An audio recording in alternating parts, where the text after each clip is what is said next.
qarindoshlar, Sharq Turkiston surgunda hukumati televiziyasining xabarlar programmasini ko'rishingizni qizg'in qarshi olamiz. Sharq Turkiston surgunda hukumati qurilganligining 17 yilligiga munosabatlik bayonot. Tuvandagi bayonot Sharq Turkiston surgunda hukumati Oliy Kengashiga mansub. Bugun Sharq Turkiston Cumhuriyeti surgunda hukumati qurilganligining 17 yillik xotir kuni.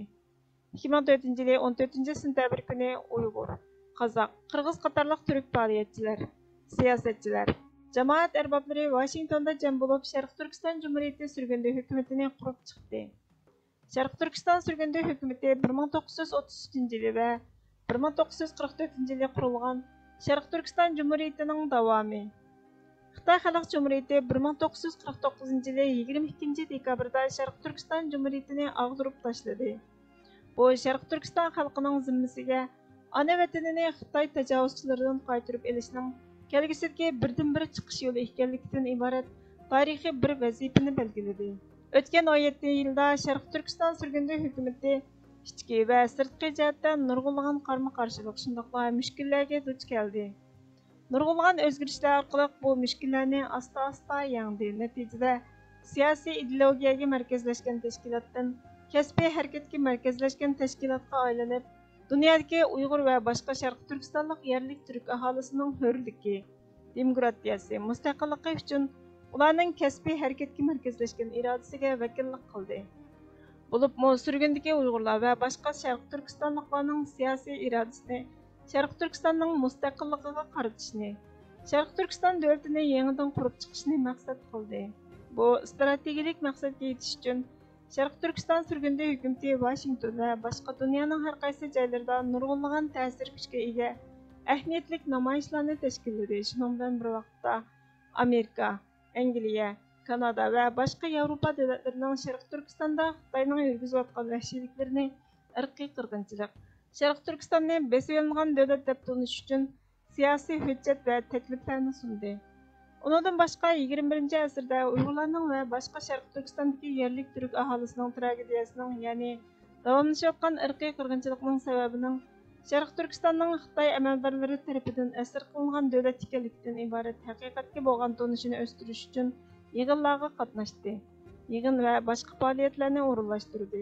2019 yildan buyon mavjud boshqarish ostida Sharq Turkiston surgunda hukumati diplomatiya va aktivlikni dunyo miqyosida eng yuqori saviyaga chiqarish uchun zo'r tirishchanliklarni ko'rsatdi.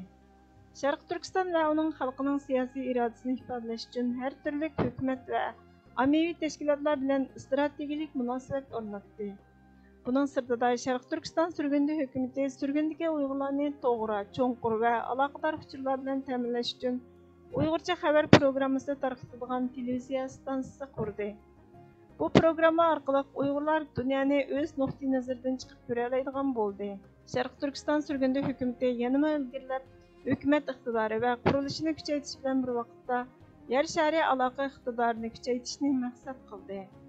Sharq Turkiston surgunda hukumati Xitoy hukumatining Sharq Turkiston xalqiga qarata yurgizayotgan shiddatli zulmiga qarshi turish uchun dunyoning har qaysi joylaridagi hukumat va ommaviy tashkilotlar bilan ittifoqlashib, texnik kuchli munosabat o'rnatishni maqsad qildi.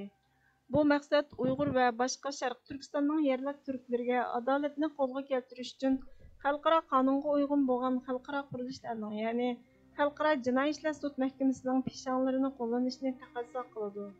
Xulosalaganda Sharq Turkiston surgunda hukumati Sharq Turkistondagi Uyg'ur va boshqa turkiy xalqlarning siyosiy g'oyasiga vakillik qiladigan strategik bir hukumat organi bo'lib qurildi. Sharq Turkiston Milliy Uyg'unish Tashkiloti Quvat rahbarlarini Xitoy Sharq Turkiston to'qinishini hal qilishga chaqiriq qilish maqsadida 24 sentabr juma kuni tushdan burun soat 10:20 dan 12 ga qadar Oqsaroyning oldida namoyish o'tkazishni qaror qildi. Namoyishda Quvat, ya'ni Amerika, Avstraliya, Yaponiya, Hindiston davlat rahbarlaridan Xitoyning zo'migarligini to'xtatish uchun xalqaro ittifoq o'rnatish, Xitoydan yasalgan mallarni Sharq Turkistondagi Uyg'ur va boshqa turkiy millatlarning majburiy emgaki orqali ishlab chiqarilgan mahsulotlarning import qilinishini cheklash, Xitoyning yadro qurollarini kengaytirishning oldini olish va to'xtatish, Xitoyning irqiy qirg'inchiligidan qochib chiqqan Uyg'ur va boshqa turkiy millatlarga panohlik berish, Xitayning Sharq Turkistonda yurgizayotgan irqiy qirg'inchilikni oxirlashtirish, Uyg'ur, Qozoq, Qirg'iz va boshqa Sharq Turkistondagi yerlik turk aholisining Sharq Turkistonning mustaqilligini asliga keltirishdagi demokratik arzusini e'tirof qilish va qo'llash talab qilinadi. Turkiyadagi davomliq Sharq Turkiston xalqining ovozini chiqaradigan diniy olim Ehson Shanojoq xo'ja Talibanning qalbisini tabrikladi va islomning go'zalligini o'ttirg'a qo'yishga tavsiya qildi. Sharq Turkistondagi irqiy qirg'inchilikni tafsiliy anglatgandan keyin Talibanni Xitoyga yaqinlashmaslikka chaqirib, Amerika va Rossiyaning ustidan seni g'olib qilgan Alloh Xitoyning yordamini olmasang, Xitoyning ustidan g'olib qiladi. Masala ikki tuzoqdan qutulish emas, barliq tuzoqlardan qutulish. Allah musulmonlarni Xitoyning o'yinidan saqlasin dedi.